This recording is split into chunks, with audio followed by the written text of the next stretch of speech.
नमस्कार दोस्तों, आप सभी का स्वागत है हमारे YouTube चैनल चाहत स्टोरी पर। हवन में आहुति देते समय हम स्वाहा क्यों कहते हैं, आइए जानते हैं इस बारे में। अग्निदेव की दाहिका शक्ति है स्वाहा। अग्निदेव में जो जलाने की तेज रूपा शक्ति है वह देवी स्वाहा का सूक्ष्म रूप है।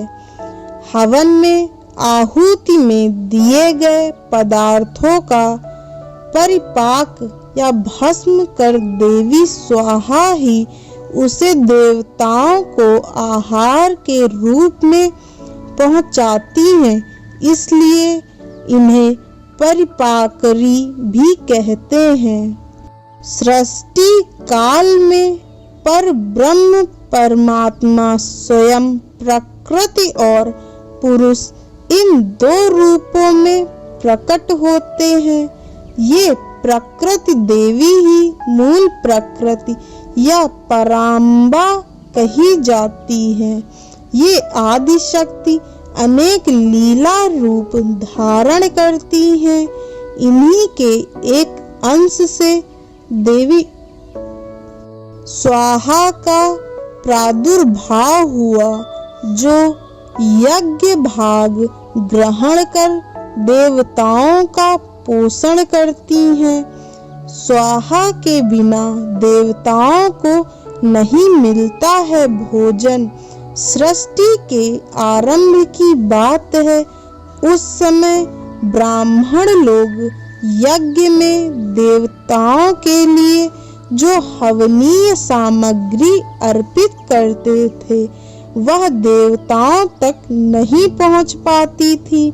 देवताओं को भोजन नहीं मिल पा रहा था, इसलिए उन्होंने ब्रह्मलोक में जाकर अपने आहार के लिए ब्रह्मा जी से प्रार्थना की। देवताओं की बात सुनकर ब्रह्मा जी ने भगवान श्री कृष्ण का ध्यान किया। भगवान के आदेश पर ब्रह्मा जी देवी मूल प्रकृति की उपासना करने लगे। इससे प्रसन्न होकर देवी मूल प्रकृति की कला से देवी स्वाहा प्रकट हो गईं और ब्रह्मा जी से वर मांगने को कहा। ब्रह्मा जी ने कहा, आप अग्निदेव की दाहिका शक्ति होने की कृपा करें। आपके बिना अग्नि आहुतियों को भस्म करने में असमर्थ हैं। आप अग्निदेव की गृह स्वामिनी बनकर लोक पर उपकार करें।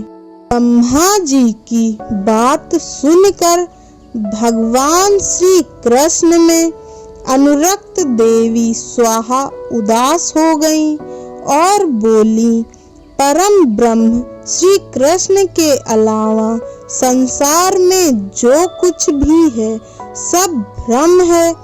तुम जगत की रक्षा करते हो। शंकर ने मृत्यु पर विजय प्राप्त की है।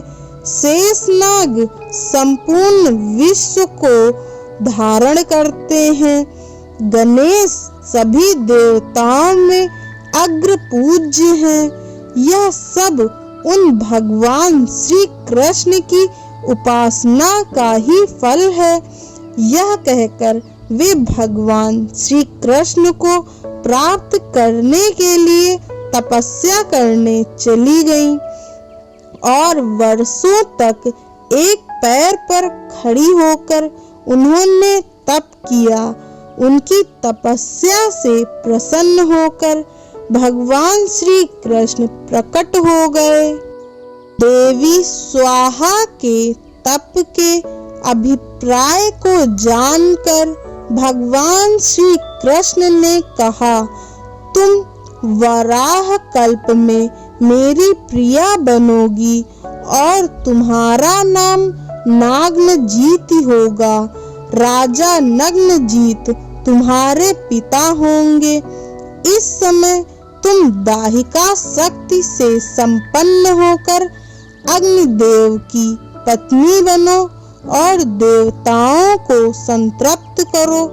मेरे वरदान से तुम मंत्रों का अंग बनकर पूजा प्राप्त करोगी। जो मानव मंत्र के अंत में तुम्हारे नाम का उच्चारण करके देवताओं के लिए हवन पदार्थ अर्पण करेंगे, वह देवताओं को सहज ही उपलब्ध हो जाएगा। देवी स्वाहा बनी अग्निदेव की पत्नी भगवान श्री कृष्ण की आज्ञा से अग्निदेव का देवी स्वाहा के साथ विवाह संस्कार हुआ। शक्ति और शक्तिमान के रूप में दोनों प्रतिष्ठित होकर जग के कल्याण में लग गए। तब से ऋषि मुनि और ब्राह्मण मंत्रों के साथ स्वाहा का उच्चारण करके अग्नि में आहुति देने लगे और वह हव्य पदार्थ देवताओं को आहार के रूप में प्राप्त होने लगा। ऐसी ही रोचक कहानियाँ सुनने के लिए हमारे YouTube चैनल चाहत स्टोरी को लाइक करें, शेयर करें और सब्सक्राइब करें। धन्यवाद।